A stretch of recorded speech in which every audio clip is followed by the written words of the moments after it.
Good evening. We're going to get started, so if you'd like to take your seats, that would be great. So hello, good evening, welcome to our audience in Piper Hall and also to folks who are online.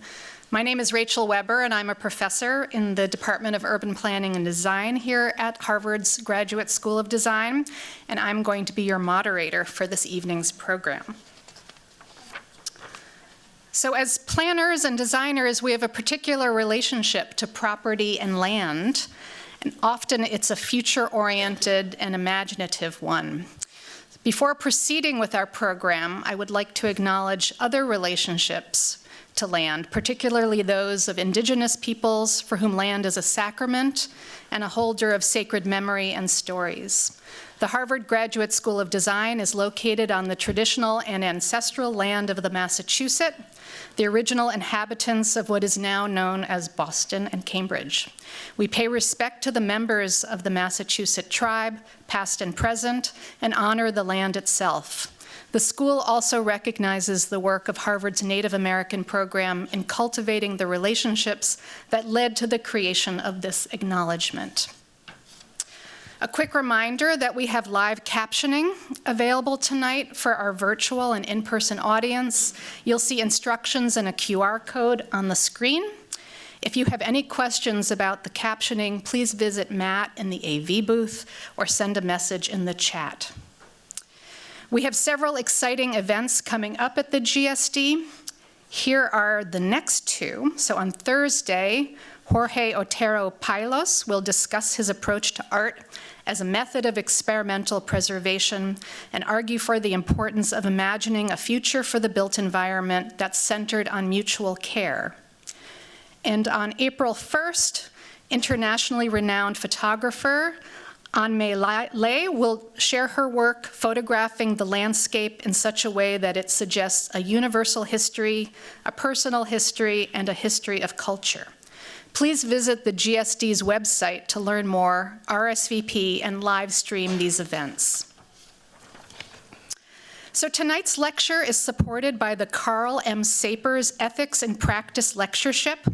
Established in 2010, the lectureship honors the legacy of Carl M. Sapers, one of the country's preeminent lawyers specializing in architecture and construction law. Sapers taught legal aspects of design practice at the GSD from 1984 until his retirement in 2010. This lectureship welcomes speakers who advance knowledge in the field of architectural ethics in practice. We are grateful to the Sapers family, including his children, Jonathan, Rachel, and Benjamin, and the many friends who have helped to endow the lectureship as an enduring part of the school's public program. So now an introduction to our wonderful event, the design of power sharing Chicago's South and West Sides. As many of you in the audience know, before arriving at the GSD in January, I was a professor at the University of Illinois at Chicago, and I teach urban planning, and Chicago became my laboratory and the object of much of my research, teaching, and practice. And I must have produced and looked at thousands of maps of Chicago. And what is striking is how basically similar they all were, whether you were plotting the incidence of unemployment or depopulation or asthma or COVID deaths or foreclosures or 911 calls, or you were surveying commercial vacancies or physical deterioration, the city's south and west sides stood out by orders of magnitude compared to those in wealthier, whiter neighborhoods, mostly on the north side. The maps were consistent across indicators and across time. Very little, it seemed, looking at these maps, had changed in the decades since the 1960s, if you were measuring attributes or outcomes associated with marginality and vulnerability. And yet the maps don't tell the whole story. There are major differences if you look at one block versus another in terms of housing quality or crime or the density of neighborhood organizations. The South and West Sides have also nurtured some of the most celebrated icons of Black and Latino culture and birthed a community reinvestment movement that changed the game of community development across the country and across the world. So this evening, we are going to hear about an initiative that sought to change those maps, to bring investment, high-quality design, amenities, and hope to the South and West Sides, a program called Invest Southwest. And who better to discuss this initiative than the former commissioner, and the former mayor that created it. So first, we are going to hear from my wonderful colleague, Maurice Cox. Maurice is currently the Emma Bloomberg Professor in Residence of Urban Planning and Design at the GSD. Prior to joining our faculty, Cox was commissioner of the Department of Planning and Development for the city of Chicago, and before that, in a similar position in the city of Detroit. He is an acclaimed urban designer who merges architecture, design, and politics in pursuit of excellent and equitable development of cities. He was also a Loeb Fellow here in 2005. After Maurice's presentation, he will be joined on stage by Mayor Lori Lightfoot, who was the 56th mayor of Chicago and who made history as the first African-American woman and first member of the LGBTQ+ community to ever serve as mayor of the city. Mayor Lightfoot entered the office during one of the most turbulent times in history, COVID pandemic, the murder of George Floyd, and she prioritized public health, public safety, wealth building, and investment in Black and brown neighborhoods. Lightfoot is a founder of Chicago Vibrant Communities Collective, a not-for-profit focused on strengthening Chicago's neighborhoods through social impact organizations, and she has recently joined the global consulting firm Charles River Associates as a senior consultant. So Maurice, I'd like to invite you to come to the lectern.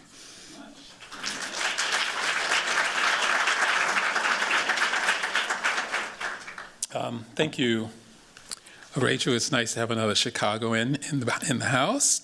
And also to the Sapers family for endowing this lecture, Dean Whiting and to Ann Forsyth, who encouraged me to do a talk this spring. And of course, to Mayor Lightfoot, who made all of this possible. When I start to talk, I generally want people to understand where I came from and the reason why I'm so passionate about rebuilding communities. This is my neighborhood between East Flatbush and East New York. The red dot is my home. The yellow that you see on this screen is the chapter of urban renewal that my particular neighborhood experienced in the 70s. And I always say, but for our home, we would have also been demolished. I've recently returned, and the home, the single-family home we grew up in, is boarded up and still waiting for its resurgence. But you see little glimmers of hope in the small entrepreneurs and the shops that they're opening in the area. And this particular entrepreneur had a coffee shop in the area, and I immediately gravitated towards that. But I also gravitated to the memories of the buildings I loved during my youth, the place where I was born, the church I went to on Sundays, my street that is still virtually intact, and my junior high school. So there was a love of history that emerged naturally from being surrounded in this context. When I arrived to the University of Virginia as an assistant professor after 10 years in Italy, I was confronted with an incredible legacy, both of the academical village, this notion that architecture could embody a political structure, an academic structure, as well as the history of those who were enslaved that built it. And so this notion that design and politics were indivisible resonated with me. And as I tried to begin to understand what this meant, apart from the spelling, but the notion of design and democracy started to take hold, and that you would have to walk through fire, in fact, to try to reconcile the challenge between these two. So I did. As an assistant professor, I decided to run for city council after 3 years of being there. And it was interesting because I had an inspiration, a singular inspiration, Harvey Gantt, who was the mayor of Charlotte, and who told me, "What are you waiting for?" And my wife, Giovanna Galfione, who said, "You know, for as hard as you're working at this, you need some power." And the only way to do that was to be elected. And so there I was. I went straight from a grassroots organizing framework to being on city council, the only African American on the council, and with an agenda to bring design to communities that traditionally did not have access to it. But I also found myself confronting incredibly large challenges like the reversion, which is a process in Virginia where cities under 50,000 can revert to becoming a town as a way to annex all of the sprawl and expand the tax base. So here I am believing in urban form and being in a position where my vote decided whether we were going to sprawl or not. And instead, I decided we were not, and was the deciding vote that said we were going to live within our boundaries, but we were going to build the kind of density and mixed use that would expand our tax base. And that density happened pretty exclusively on the commercial corridors of the city. And this process of high density has yielded continued success in Charlottesville. But it also gave me this notion of the importance of streets in this equation and the importance of power. And if you have power, your willingness or not to share it. So sharing power is the ultimate goal. And but as you know, power isn't easily or freely given. It is earned. And I had to accept this tradition that those who had been given power to decide the future of a city, top down, were certainly not willing to share it, and in fact used it strategically to suppress certain populations in favor of others. At that same time in history, there was this urban planner, Jane Jacobs, who was about the street and about sharing that power from the bottom up. And so we have this dichotomy between these two impulses. And I had often wondered, what would a urban planner with the sensibility of Jane Jacobs do with the power of Moses? And what would happen if you had a conversation with Jane Jacobs, but you had the role of planning director or planning commissioner? And what if you used design as a tool to empower people? And what if you had the good fortune of working for a mayor who put equity at the center of her agenda? And here you find the impetus for Invest Southwest. Could we use the power of design to advance equity in Chicago, South and West Side? So the story of how the level of inequity in Chicago came about can be mapped over the course of 70 years.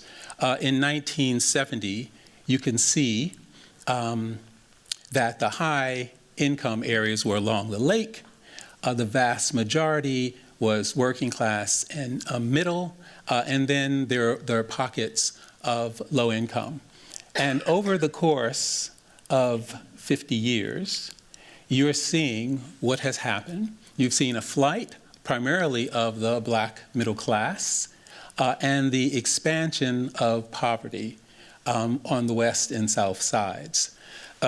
Additionally, you can start to see the population decrease.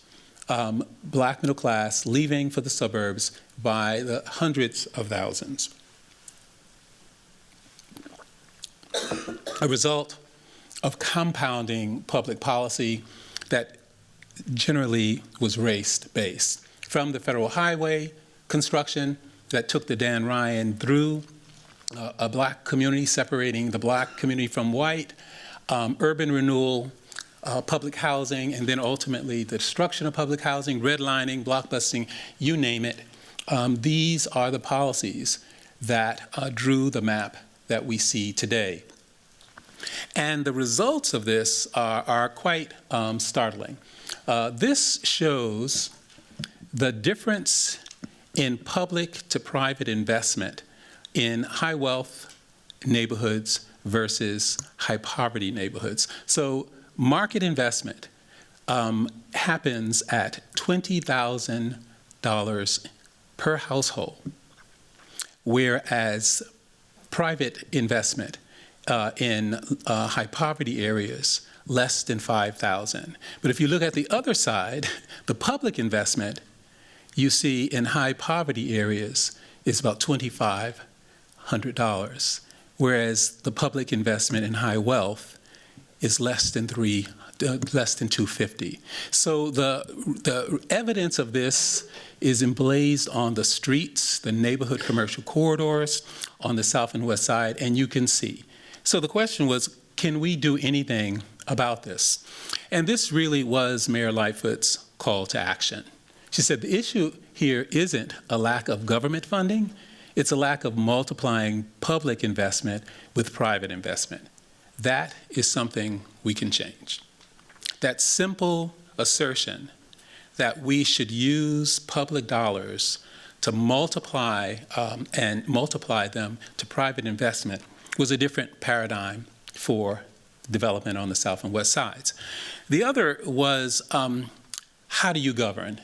Is there a different governing model if there are collaborators that you need to pull this off? A co-governance model. So the first thing that was done was touring, going into communities that we wanted to be present in and asking, what do you need in order to answer this call? And this is with a group of African-American developers on the south side. It also was about the commissioner getting out and seeing what communities have already prioritized that have assets that need investments, whether it be a historic building or a greenway or urban farming, to just understand what are the priorities that communities already have and how we could support them.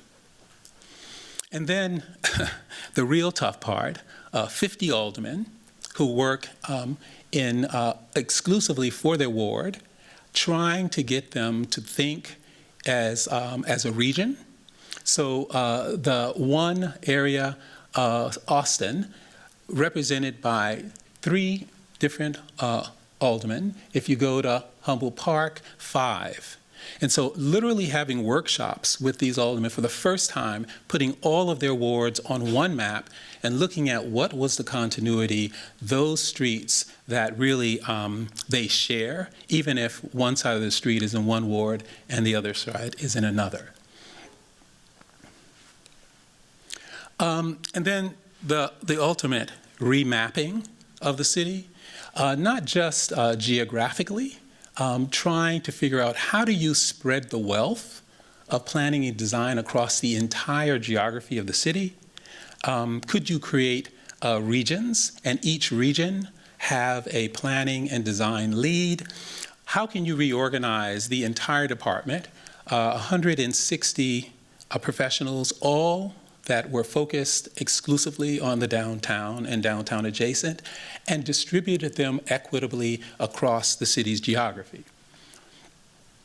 And how could you bring a group of planners that look like the communities they're hoping to plan in? And so this effort, basically a year to diversify the planning department, was key to our ability to enter into these communities and work in earnest.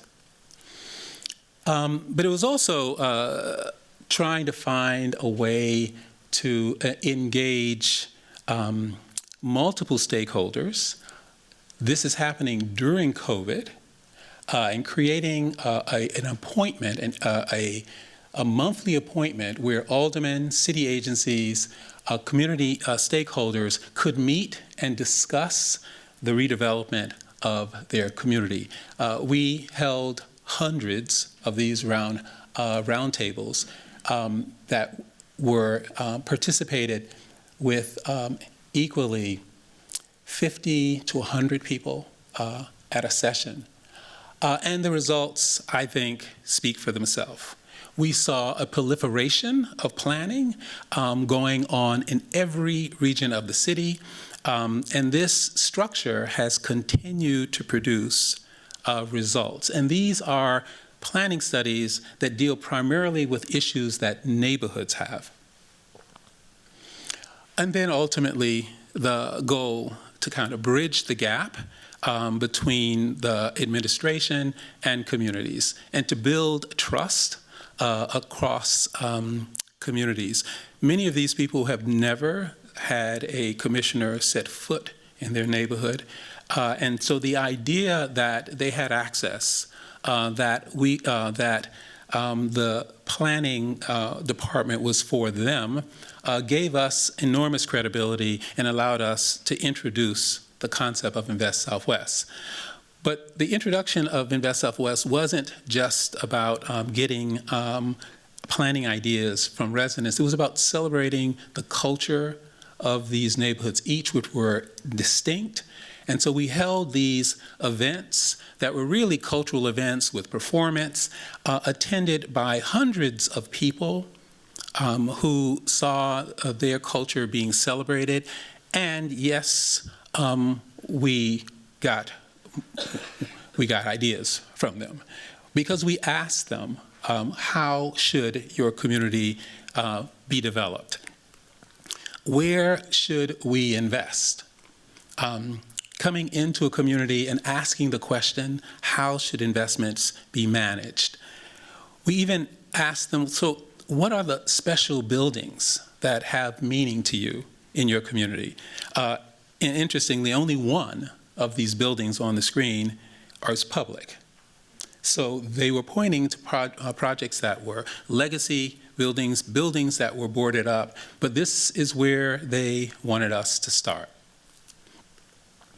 And Invest Southwest, the idea of creating a signature development platform in 10 historically disinvested neighborhoods on 12 corridors within that neighborhood. And the idea was to start from the core, start from the neighborhood main street, and have a level of coordination between business, philanthropy, community, and government that had never really been tried before. And could we do this in a way that generated an inclusive growth model?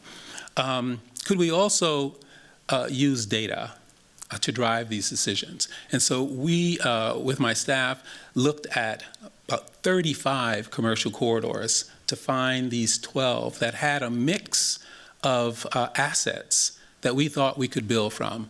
Everything from concentration of business licenses to special service areas and staff, their proximity to transit, a historic fabric, so and some amenities that they started to have. But to pivot to commercial corridors, you had to pivot away from mega projects. So I inherited a whole series of mega projects that require hundreds of millions of dollars of subsidy, years and years to be realized, which, by the way, none of these mega projects have actually happened. But could you pivot away to a micro district? Could you actually take a commercial corridor and incrementally fill those vacant spaces and weave that community back together again? And do it with a set of principles. How could you amplify existing assets. So always looking for existing assets and how we can amplify them. Focus the investment on local priorities. So if you have a need for affordable housing and you have a need for a library, could they be mixed? Private investment should build local wealth. So are these assets owned by local organizations? Could we invest in them? And then work that Studio Gang did, which is how do you integrate new uses into existing spaces? So if you have a public safety strategy, can you integrate that into a placemaking strategy?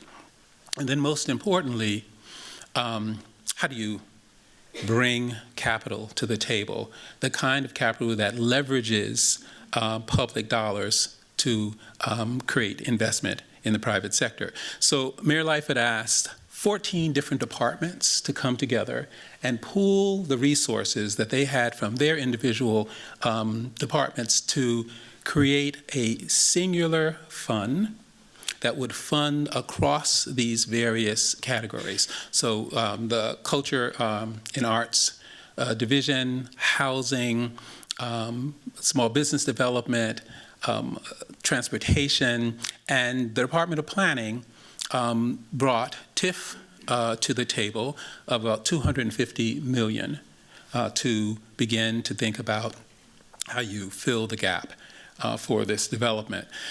So the challenge was then, how do you call for responses? And could you, dust off this RFP process and turn it on its head and allow for communities actually to guide what goes into the development manual and show developers what the community desires? And to pull this off required the pro bono assistance of Chicago's design community and brokerage community, and we formulated it into these RFPs.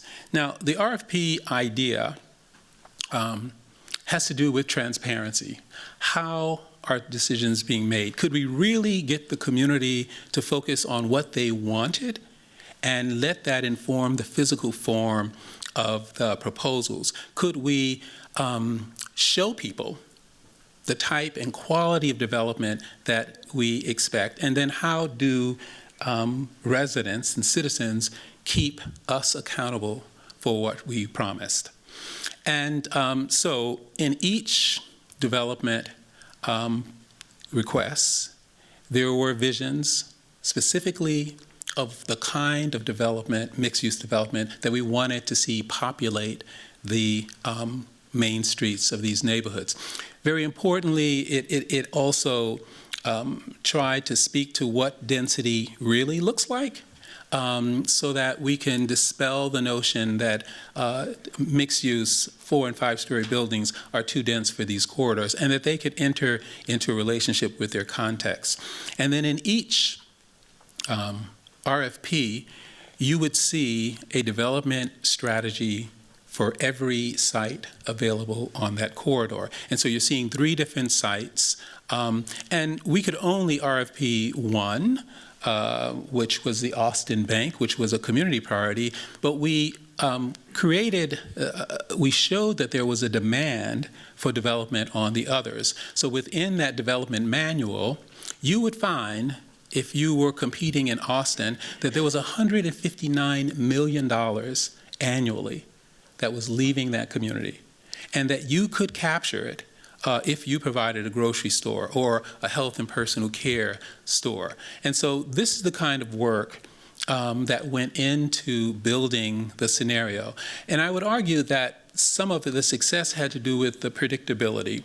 Every 4 months, we released a new set of RFPs. So people could plan for which community they would compete for, and kind of basically lay out how this would happen. And it was a very aggressive schedule, everything from how much time we would take to evaluate it, how much time it would take to negotiate the deal, and then have these buildings under construction by the end of 2023. And I would argue that the amount of work that went into preparing them yielded extraordinary results. And so what you're seeing are 9 of the 10 proposals that were awarded for mixed-use developments that create the catalytic impact of Invest Southwest. And these 10 ultimately development projects amounted to $318 million of investment. The goal here was not just to create development and bring it to these communities, it was also to build the pipeline of Black and brown developers. And we found with incredible success that over 60% were led by minority developers, and they were often partnered with nonprofit affordable housing developers. So this strategy required us to not only create the opportunity in public, but also to work with philanthropy that underwrote some of the feasibility for these teams to participate, and the organization of the private African American emerging developers as well.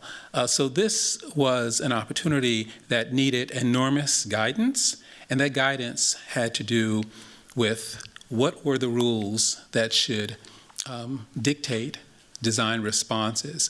Who are the architects that are pre-qualified to compete for this? What is the development of the particular corridor? How should that be done?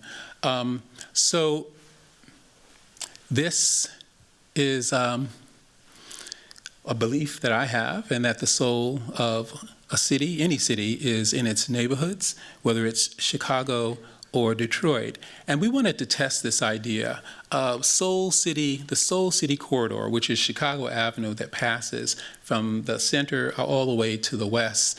This was a dream of Malcolm Crawford. He talked about other cultural enclaves in Chicago having their Greek town or Chinatown or Boys Town, and he said there needed to be a place in the city that functions as a cultural enclave for the African Americans. And so we took this and tried to understand what that meant. You're looking here at Chicago Avenue, looking towards downtown, and this notion that there could be moments that are dotted along the street that create a catalyst for secondary development to happen, and that we could start by keeping two of those spaces very close. So the red place that you see there is the Laramie Bank, but the dash circle is this. And this is a response, this is a police response to a public safety security challenge. This was a hot spot in the neighborhood, and the previous administration, the way they dealt with it was to put a trailer out and park cars and throw mulch on it. The dynamic that was created by working across departments and agencies under the Lightfoot administration yielded a result, a public safety result that looks like this. So this is the first pop court and an answer to how to create a place for people to safely gather outdoors, done very inexpensively, primarily motivated by this notion of creating a cultural arts location on Chicago Avenue. So you have murals, you have this sculptural piece, and you have street paint. So the challenge is, this is designed by Lamar Johnson, collaborative. What does it take to pull something like this off? Well, I would argue it's very, very complicated. First, you have to have a mayor that has a vision, that can instigate this type of thing, a commissioner that will support it, the transportation commissioner that will allow you to blur the lines of public and private and bleed out into the street, a cultural arts commissioner that knows the artistic community, and then you have the facilitators, those relationships that we forge with community organizations in Austin and talented architect. But then you need the placemakers, the artists. 4 artists decide to pull together to make one mural, and their willingness to build this with the community. So the community coming out and having painting days to create this extraordinary space. And so it happened with great fanfare, and I would argue gave people a sense of hope of what is possible, and this was done in about 4 months. And so the idea that you could change the paradigm between young people and police officers in a space that gives them joy, where they feel they have a sense of belonging, was key. And that you could celebrate the arts in wonderful ways that, again, yield out other types of outcomes. And one of the outcomes is businesses started to want to be on this space. And so the first Out West Cafe and Community Gallery will be opening up next door to this space. And it helped people understand the potential of Laramie Bank. And could we do this again? Could we create another incredible public space, this time with a number of cultural amenities? And so this is the Laramie Bank. This is the building everyone said is where we should start. We said, yes, we'll do it. It was in the hands of a legacy owner. Then we got inside, and this is what we found. And so the city had to once again step forward, $500,000 grant to secure the roof, stop the water from coming in, just to preserve that. And ultimately, the winner of this commission was the Austin United Alliance. And this building, I'm glad to say, after having gone through quite a bit, is currently under construction. It's up to the 3rd floor. The primary notion was, again, could we use this as a way to start to create public spaces that punctuate the street along its length? And could we create the new cultural institutions like this blues museum and cafe and bank in the old Laramie Bank? Could we take this idea of punctuating the public space along the entire corridor of Chicago Avenue, and you're seeing the Police and Fire Academy and the creation of a sculpture plaza and the new Boys and Girls Club, juxtaposing again two types who folks said could not be side by side, and create a safe place, a place for prospect where you could marvel at the beautiful skyline of Chicago.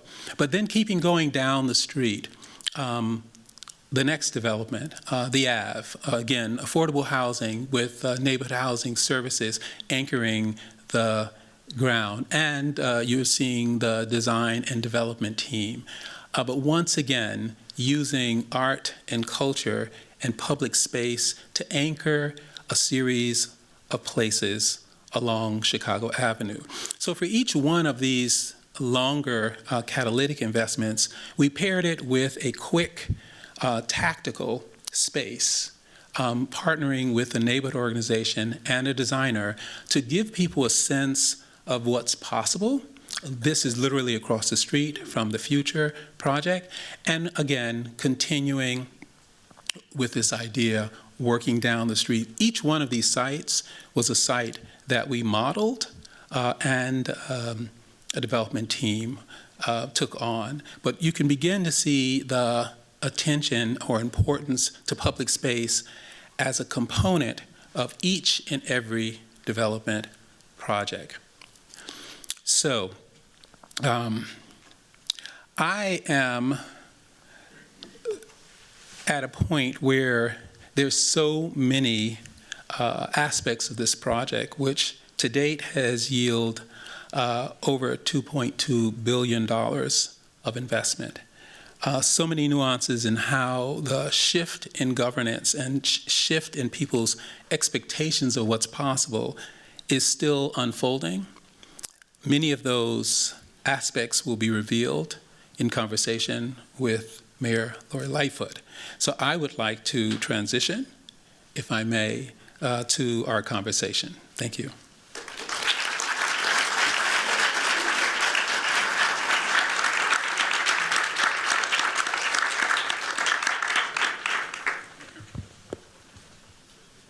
Thank you, Maurice and Mayor Lightfoot for joining us. I would really like this to be a conversation between the two of you, and and then we'll open it up for some questions before we have to conclude at 8 o'clock. But if I could maybe throw out the first question just to kind of get it moving.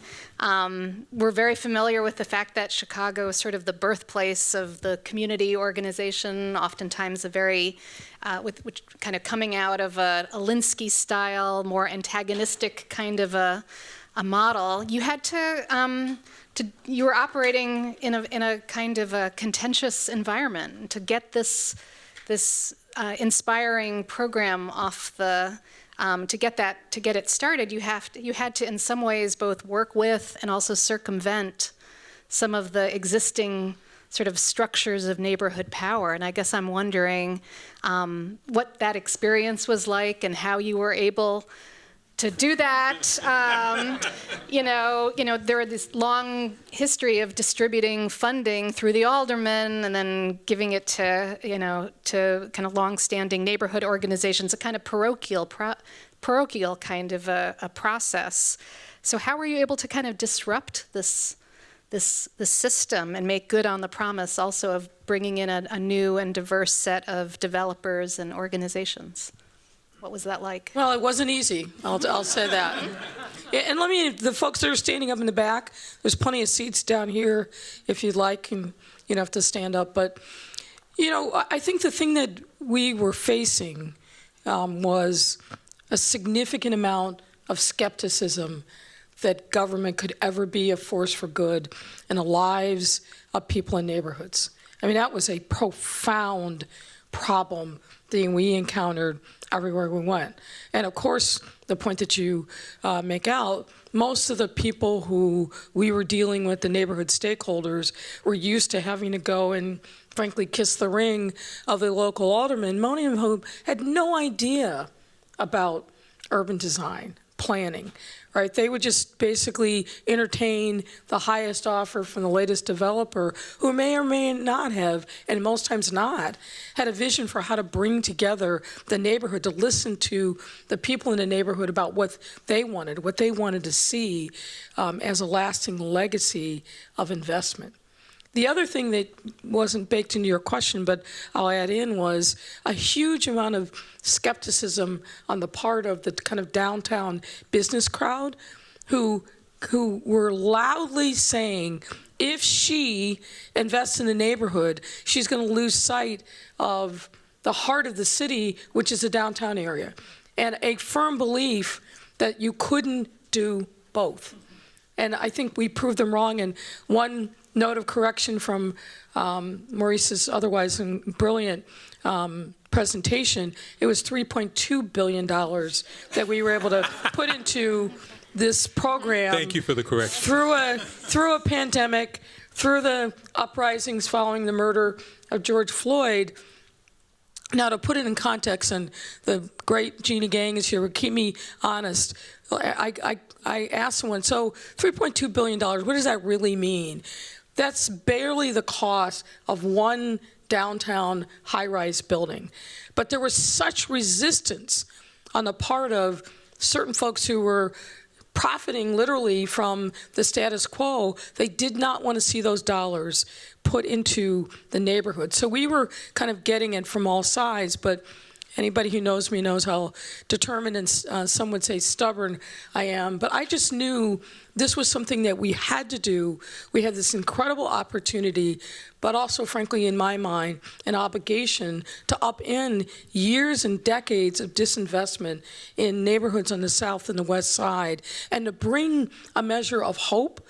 But as a practical matter, if we were bringing infrastructure, if we were bringing neighborhood development and jobs, all of which were prerequisites to anybody that we gave dollars to, my hope also was that we were going to bring peace to these neighborhoods. There's so much violence in every single one of these neighborhoods that we focused on, and part of it for me is looking at the root cause, and a lot of it is the absence of literal hope in these neighborhoods. We had too many young people, and particularly young boys, growing up in these neighborhoods who literally didn't know anybody, who went to work every day for a job that they could make enough money to support a family. So there was a method to the madness, but I was determined that we had to do this to turn around the futures of these neighborhoods and, frankly, to stop the exodus of middle class and working families from our south and west sides. You know, what I would add is part of it was trying to change the dynamics between government and partners on the ground who basically were in charge of any development that happened there. And the West Side Health Authority that helped build this plaza was the first to say, just show us the money. Just show us the money. And we said, actually, we're going to have folks compete because we value this community so well, and you are free to compete. Well, the West Side Health Authority team, there were 7 competitors for the Laramie Bank. Pretty extraordinary. And West Side Health Authority's team did not, they were not the highest ranked. So the commission went to someone who they thought, who lived in the neighborhood, but did not develop in the neighborhood, because that was what they did. And so we had to get over their resistance. And I would argue part of that was giving them something meaningful to do. We created a corridor manager program, which literally brought those CDCs into the realm of managing these corridors, and they got a community 3-year contract to do that. Or another leader, the ACT, Austin Acting Together, they had identified a closed, shuttered school that they wanted to have be a hub for workforce development. We put it in the pipeline. We found funding. We put a pop court in front of it until they could actually get it all together. And now it is opening this spring. So it wasn't that we knew that their priorities had to be met, but we also needed to do things that were going to be catalytic, that we're going to bring private dollars to the table, and that we're going to address more than one thing at a time. Well, the other thing I would add is that you saw several pictures of boards where people were able to use Post-it notes or sticky things to say, okay, here's what we really want in our neighborhood. Here's the area, by the way, that we're looking at, says the Department of Planning. Where would you like to see the development? And what would you like to see there? What are your priorities? So Maurice had a young woman on his team who did, I think, a masterful job in really envisioning what true community engagement would look like in a hands-on way. And there was just this thing that happened where people started to really believe that something different was going to happen this time. I mean, watching folks go up and look at the map of their neighborhoods and put the multicolored Post-it notes in areas where they'd like to see something, but also telling us things that we didn't know. I think it was down in Roseland area where, you know, it's impossible not to have kind of a preconceived notion about what you think should be going into a neighborhood after studies and analysis and so forth. But the number one priority that these folks told us for them was pedestrian safety. That was on no one's list, but we had to respond to that desire in order to win their trust to do some of the larger, bigger issues that we were focused on.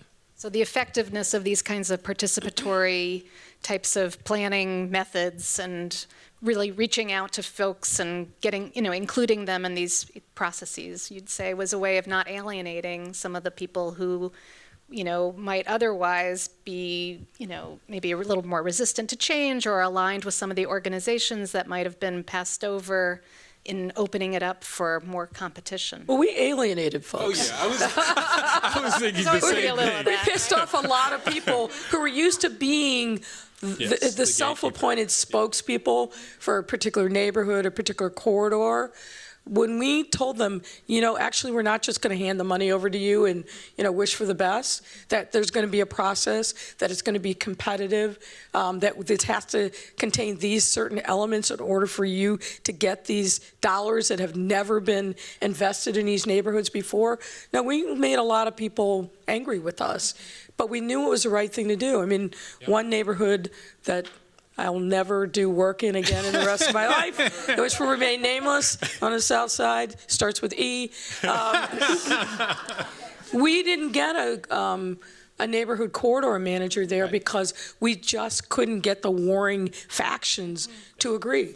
So we had to do workarounds. But for the most part, because we were present, and keep in mind, these community engagement processes were months long. It wasn't, we went to one meeting, we had a good discussion, maybe we did a follow-up. These were weeks and weeks of engagement and changing and listening. It took a lot, but I think by hanging in there, and frankly, getting beat up multiple times, but coming back, like we just kept coming back. We just kept coming back. I think they realized, all right, well, maybe these folks are actually serious.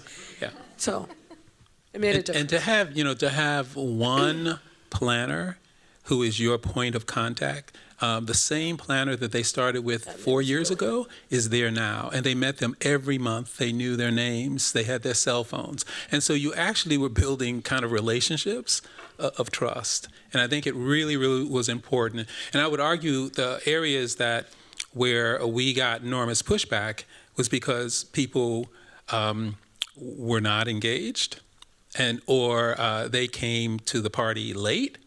And I forever, remember in Auburn Gresham, where we announced the winner of a mixed-use development designed by Carol Ross Barney, and it was affordable housing. It was perceived to be too much, even though we had done visualizations that said this will be a 5-story building, and the community bought into that.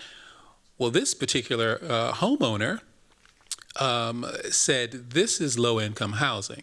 I know it's low-income housing. And we said, well, actually, it's affordable housing, it's workforce housing. She says, well, look at this document that says this is funded with low-income tax credits. So you can't tell me this is not low income. And so trying to bring people along, we basically said, well, we're going to sit down and we're going to have some zoning lessons. And we're going to have some financing lessons. Carol, bless her heart, she had multiple meetings explaining to folks how this could happen. In the end, a project that was supposed to be one building and $20 million became 2 buildings, and with $40 million. So And a grocery store. And a grocery store.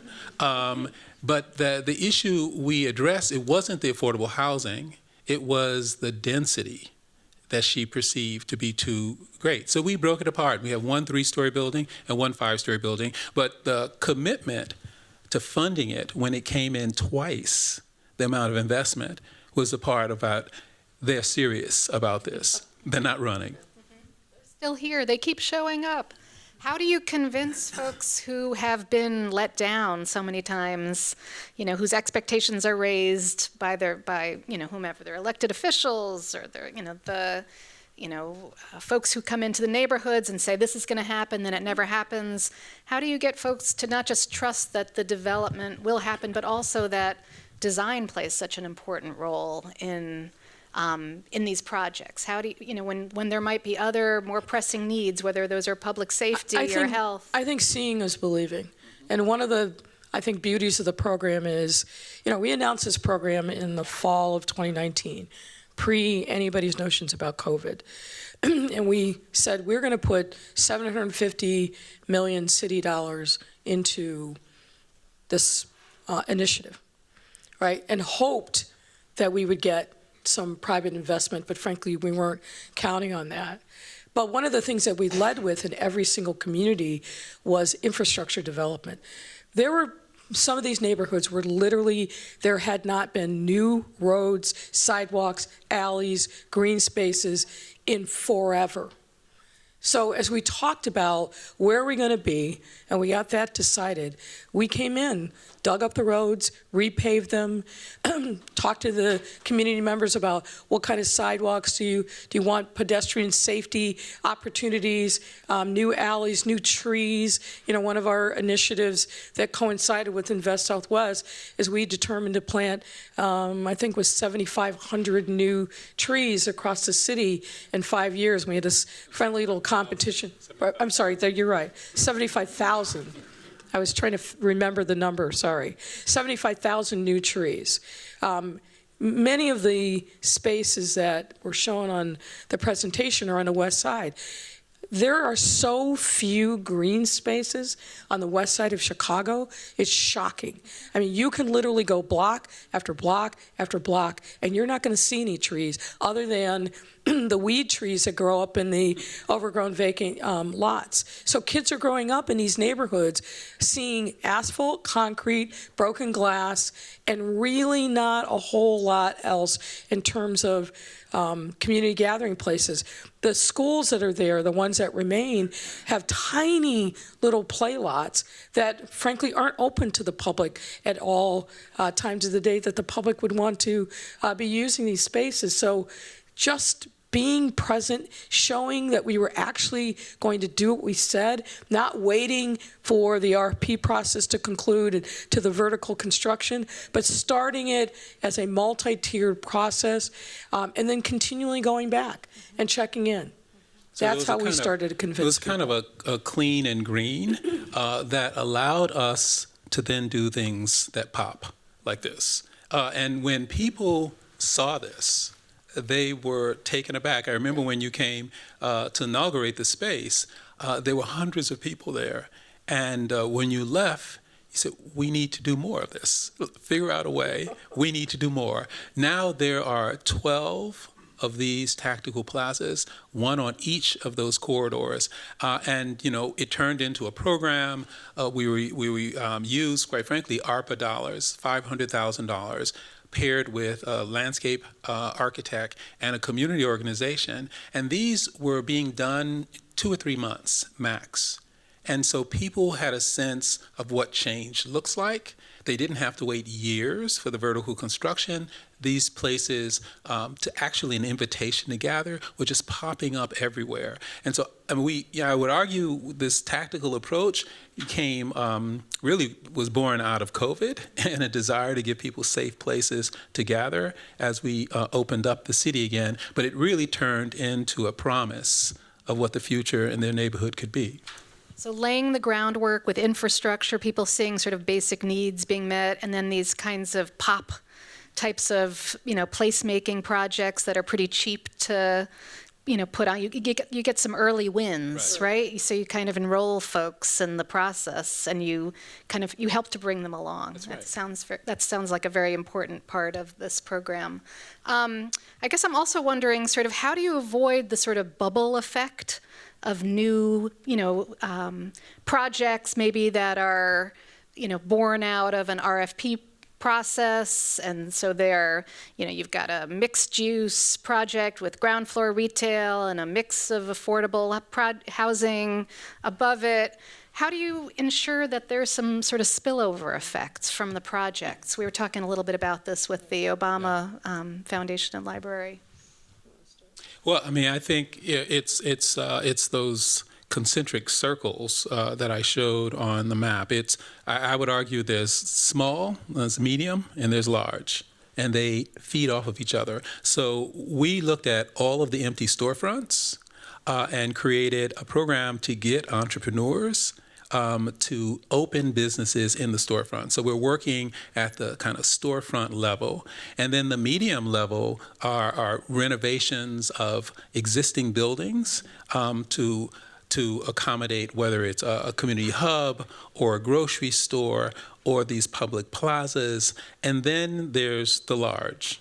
And I think the catalytic impact of these investments, if you place them close enough to each other, they have that impact to amplify their presence. Well, I think you're also transparent about the fact that there is a plan, and that it is, we're starting here, then we're going here, and then we're going there, and to continually show the progress. I mean, little things like putting up a fence around a vacant lot and having a local artist design a mural to so folks can walk by and every day see what the future is going to look like. We did a lot of that kind of thing as well.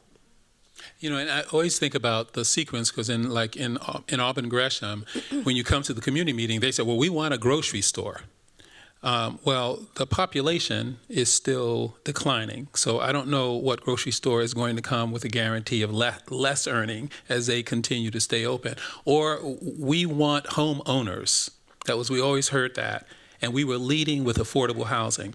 Well, we could do 10 single-family homes on your block, and nobody in the neighborhood would know that existed. We could do 60 on the commercial corridor of affordable, and you sense that there's a momentum, and you have 60 new families. So in the end, they weren't incorrect. This place needed a grocery store, and it needs homeowners, but it wasn't going to happen in that order. So we started with the affordable mixed use, then we moved to the grocery store. They got their grocery store, and then we launched Come Home, which was an affordable housing infill strategy. And so I think the fact that something happened gave them a little more confidence that you're actually going to continue this. And so the issue of continuity is really, really important for me. And having shoved the pipeline with $3 billion of investment, we are assured that these will continue to roll out. I get photo updates almost every week of the projects that are being executed, and they will continue to be executed for years to come. You know, I think the other thing that helped us gain the community confidence is the people that we then chose to do the vertical construction. These were developers that people in the community knew. They had been smaller time, so to speak. They weren't getting invited to do work with the big developers in the downtown spaces, but by virtue of these folks saying, this is real, this is actually helping me, and then they started hiring people from the neighborhoods that they were working in, it created this ecosystem of confidence that I think people who were the skeptics, and again, I'm not going to sit here and tell you we were able to win over every single person that was out there that was skeptical about whether we meant what we said, but bringing those synergies together by insisting as part of the RFP process that the developers look like the neighborhoods in which they were doing the work, and then those developers talking up the work that they were doing created a belief that the initiative was actually going to be real. And that we wanted them to be in the lead. Which was a big turn of events, because there were many, many affordable housing nonprofits who had worked in those communities, but no one ever asked them that people from that community be in the lead. So they were encouraged to find partnerships with smaller boutique developers who were already working in those communities, but perhaps had never done a tax credit deal, and now they were. And so we have now seen these companies flourish. They're being sought out for bigger projects, and that is also part of our insurance that this will continue, because these developers are now, they have that experience under their belt, and they can genuinely, if need be the lead or go it alone. So it was a kind of de facto capacity building program as well. It seems like you've inspired others to be developers and to sort of bring into the fold maybe a more diverse set of folks into a community that has historically not been, or not, not. I guarantee you that the slide that showed all the developers who were selected in the development teams, not a single one of those folks had been getting any significant city projects before this, not one. How do you inspire the sort of follow-on private investment. You started from the, your directive to Maurice was a way of, you wanted to use public dollars to bring on additional private ones. That's its own challenge. It was a huge challenge. I got to give credit to Samir Mayakar, who was my deputy mayor for economic development, because he was really the person that was bird dogging the private development that happened. I'm also going to give a shout out to a guy named Dave Casper, who was the CEO of a BMO bank, who gave the first $10 million in private investment. There's a picture of us when we were announcing the program, and we were in a tiny little room on the west side.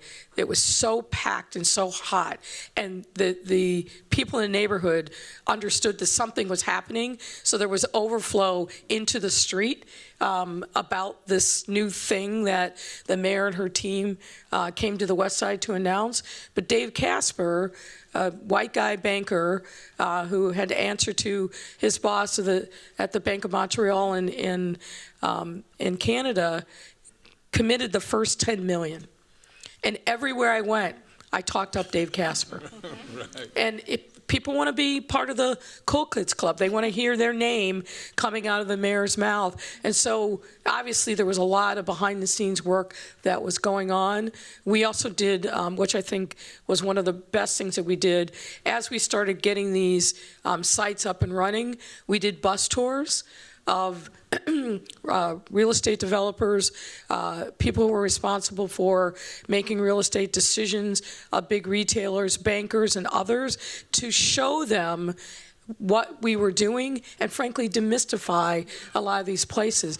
Many of these folks, it was clear to me, that went on these bus trips had never set foot in a single one of these neighborhoods, never even thought about the possibility of bringing a branch bank, a Walgreens, retail to any of these corridors. But when they went there, saw that there were all these possibilities, understood the investment that we had made, it changed people's hearts and minds. So the $3.2 billion that we ended up investing was almost evenly split between the public investment and the private sector, which I never would have imagined in a million years.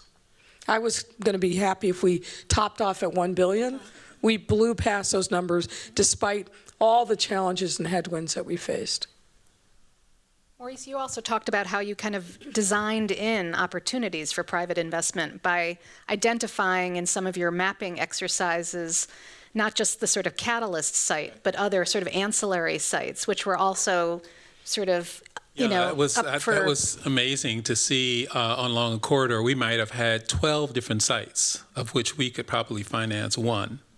But the fact that we took the time to play out programmatic scenarios and give people a visualization of what was possible, we sent some of those developers to go off and you need to purchase that. You need to talk to that property owner because he won't talk to us. And a number of those buildings that got built were because an entrepreneurial developer in the neighborhood went and locked down the property. And then we were able to support their work. So we saw literally of, I think, the 10 sites that were identified, there are really only 3 left. The Cleary Children's Hospital did a child health center on one of the lots. As I said, another one has a grocery store. So I think it was inspiring confidence that this is a place where investment can happen and these businesses can be successful. And so it's trying to lead the private sector to opportunity, and those numbers were real. Yeah. The leakage from those communities were real. Austin, for those of you who are not familiar with Chicago, is a big neighborhood on the west side that literally has no branch banking, no grocery stores, no pharmacies. I mean, bereft of the basic services that we all take for granted. It wasn't that Austinites didn't have money. They were spending it all in a nearby suburb to the tune of $200 million a year, I think it was. So when you show people those numbers, which again, query why these corporate real estate types didn't know that themselves, and the numbers were real, it started to open up people's minds to the possibilities. But, you know, me and Maurice and Samir and others had to be constant advocates for these neighborhoods, and to demonstrate that you could actually do neighborhood development at the same time that you could bring and stabilize development in the downtown areas. So last question, and then we'll open it up to the floor. Just looking, 4 years is not a lot of time to get a program, an initiative that's so extensive set up. Did you have to twist the arm of the next mayor to continue this, or what do you think the sort of future prospects of Invest Southwest are? Well, I've made it my practice not to talk about the current administration. Here's what I will say. When I lost my effort to gain re-election, I think the next day or the day after, we had a cabinet meeting. And a commitment that I made, among many things, was that we had to put things into cement. And what I meant by that was that every single grant, every single loan, everything that we had done, particularly when it came to economic development, that we had to get letters of commitment out to the third parties before I left office, so that it couldn't, frankly, be undone by anybody coming in. And, you know, Maurice's team, I think, wanted to burn me in effigy. Yeah. Hundreds of letters went out. Hundreds of letters, because I just knew that when we left, there was no telling what the future was going to hold. And at that point, we didn't know who the next mayor was going to be. I didn't want to leave that up to chance. We had spent so much time and effort winning the trust of people in these neighborhoods. I did not want all of that to be washed away because a new administration would come in with a different set of priorities. So part of the reason we're continuing to see these projects actually rise from the ground and take shape and have ribbon cuttings and so forth is because of the work that we did from the end of February of 2023 to the middle of May to get those letters and commitments out the door so that the work could continue. Maurice, anything you want to add? No, I'll leave it there. I mean, the challenge that we have is these efforts need to be sustained for, a generation. There's that much work to be done, and you can set a bar that others have to meet. So I will say that the new administration has not announced a single new program in economic development. All of the things that are happening are the legacy of the Lightfoot administration. So there is a sense that of continuation. The mayor may not talk about it, but in those communities, they're seeing that change. It's happening. Thank you. Thanks to both of you.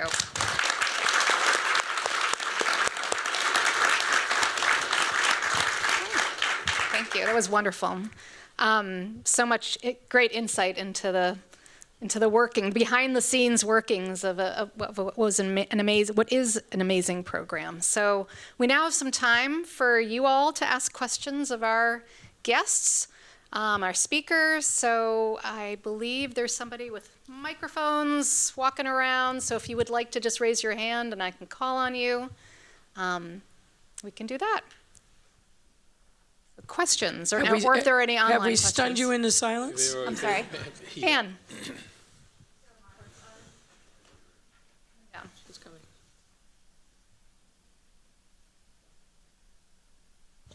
I think it's a pretty simple question. Mayor Lightfoot, perhaps you might want to have another go at being mayor.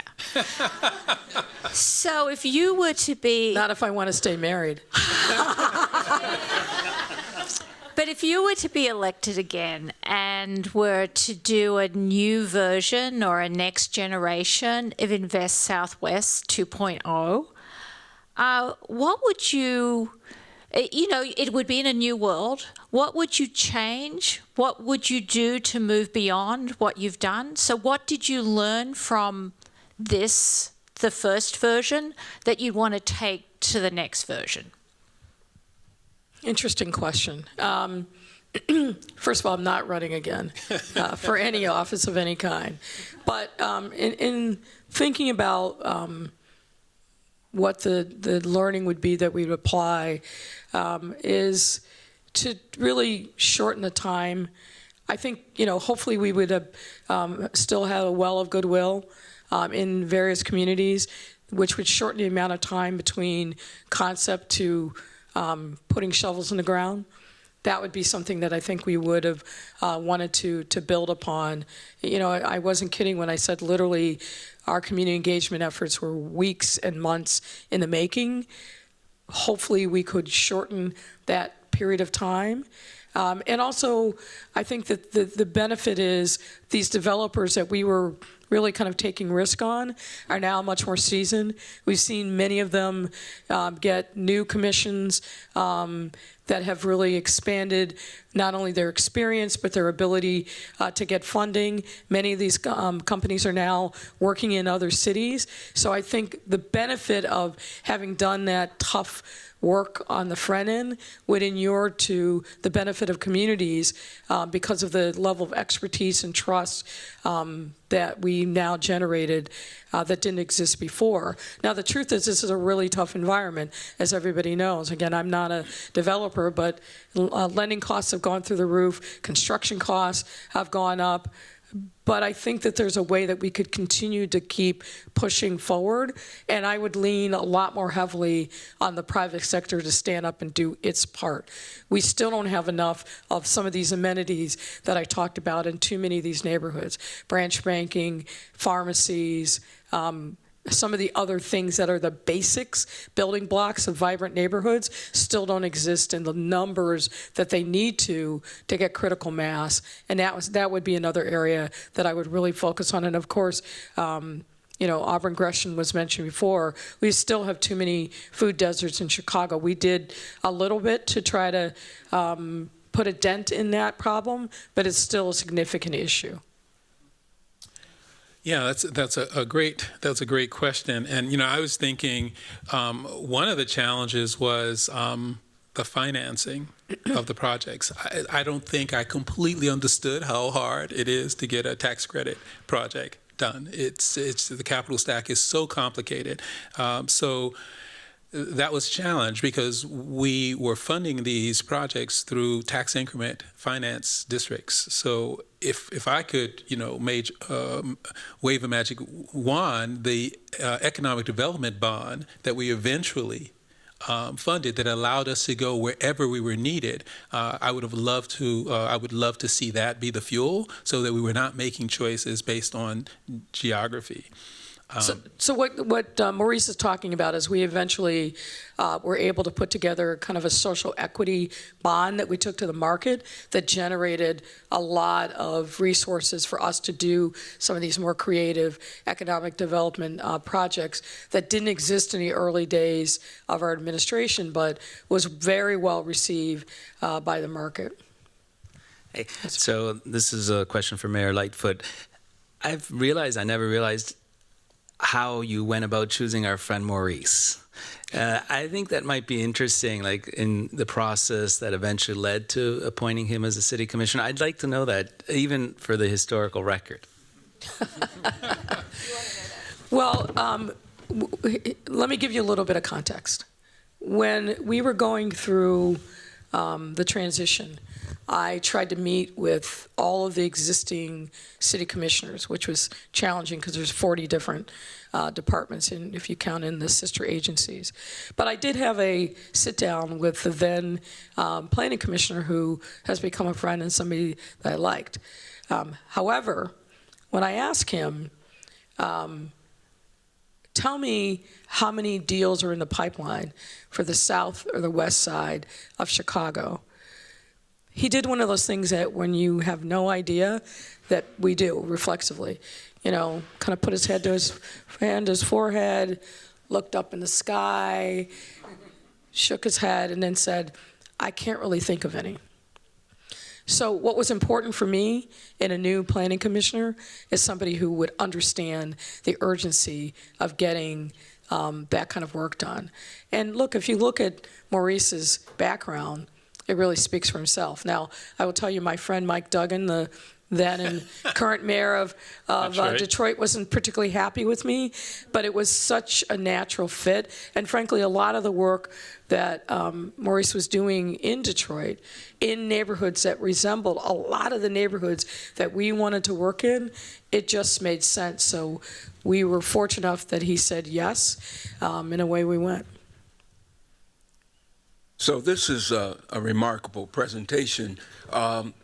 The Chicago that I grew up in that neighborhood that begins with E,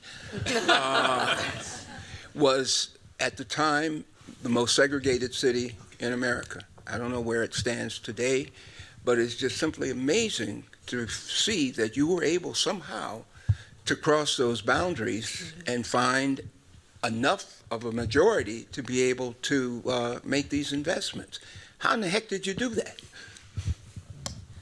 You know, as I said, I was very determined to make sure that that happened. And I really came to economic development through my interest in understanding what was driving violence in so many neighborhoods across the South and the West Side. And again, I'm not a social scientist. I'm not a public health specialist, but it became very clear to me in having conversations with a lot of experts who had looked at violence in Chicago over the decades that the absence of economic opportunity meant the absence of hope. When the young people in those neighborhoods, and frankly anybody in those neighborhoods, literally didn't have an entree into the legitimate economy, right? My University of Chicago education tells me people are rational economic actors. They're gonna find a way to take care of themselves, to put food on the table, to put clothes on their back, to find a place that they can live. And when the only thing that is left to people in neighborhoods is the illegal drug trade, well, guess what? That's what they're going to do. So we had to supplant that economy with a legitimate one. And we couldn't do that if we didn't make the investment. If we didn't take on the seemingly big, intractable problems. I can't tell you how many people told me over the years, it can't be done. Well, that was, to me, was just an invitation to prove them wrong. So it wasn't easy. I mean, Inglewood, I'll say the word. They beat the crap out of us there. It was very difficult to go into that neighborhood, in part because a couple of factors, I think. And again, somebody's smarter, way smarter than I has probably written about this or will. When you go into a community that is resource starved for so long, they think that what you're offering, A, isn't real, and if it's real, it's their only shot. And we had to convince people it's real and we're staying for the duration. We're not going anywhere. It's not your only shot. Because that kind of scarcity of resources that I think gets embedded in people's psyche made people, in some instances, engage in conduct that was really difficult for us to overcome.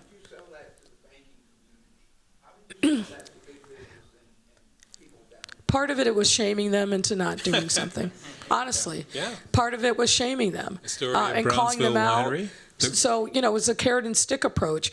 When any banker, business person made the commitment to come to the South or West Side, you would have thought I was their mother talking about what a great person they were. I consciously made the decision that I was going to highlight them every chance I got, and particularly in front of their peers. So that made a huge difference. But we also had to deal with the folks in the neighborhood, on the block, on the ground, and convince them that there was a way in which we could do this that would benefit them in the long term, but that wasn't putting money into the, appointed spokesperson, but was going to do it the right and legitimate way. That wasn't easy. But, again, seeing is believing. Yeah. When we rolled out new streets, new sidewalks, new trees in neighborhoods that weren't seeing anything like that, and definitely not on the scale that we were doing it, people started to believe us. So, Mayor, I was reminded of what you had to do to get the Brownsville Winery open. Our students went to this fine dining on the West Side. Has become a destination. We gave two entrepreneurs $250,000 to start their business, which needed a million. One of them is a Loeb Fellow, and it has a beautiful retail history. The other partner had a history in hospitality. They could not go to a bank and get a loan because it was on the South Side, and I think they had something like 12 banks tell them no, and then Mayor Lightfoot picked up the phone. And shamed one of them. I don't know if you had to shame him because it was BMO again. To take a bet on these folks. And now they employ 45 people. 80% of them walk to work. A few of them live in the affordable housing development that we built next to the train station, and their entire life has changed. So someone had to use their power to empower these others. And I think, this administration was willing to do it again and again and again. And I can't tell you how important that bully pulpit was in convincing folks that we can do this. Do not underestimate political will, right? And picking up that phone. We've got a question up here. Awesome. Thank you so much for your presentation. I've been trying to track your theory of change. I feel like you presented specific things that you identified as being issues in particular areas, and then I'm curious how you designed the methods by which you wanted to attack them. And the thing that was interesting to me was one of the things that you mentioned, Professor Cox, which was the conversation with the homeowner who was talking about, I want homeowners, and yet you're trying to bring affordable housing. And I think as someone who also has been involved in advocating for regenerative investment into Black communities and communities that have been displaced. You showed that slide about the amount of Black displacement that had happened in these communities. There is a true distinction and a gap between affordable housing making up for homes that were lost for people that actually owned them. And what do you think is the theory of change around that? Because private property still remains the main way by which we're allowed to have some social mobility within this country. I don't agree with it. I don't advocate for it, but it is a reality. So how were your theories of change based around ownership as being a key thing, not only for homes, but also the businesses and the quality of jobs, not just quantity of things, but the quality of how that can meet the gap of people's lives that live there today? Well, that's a loaded one, I will say, because I think the challenge that we had was we had to convince people that this was possible. And as I said, we could have started with home ownership.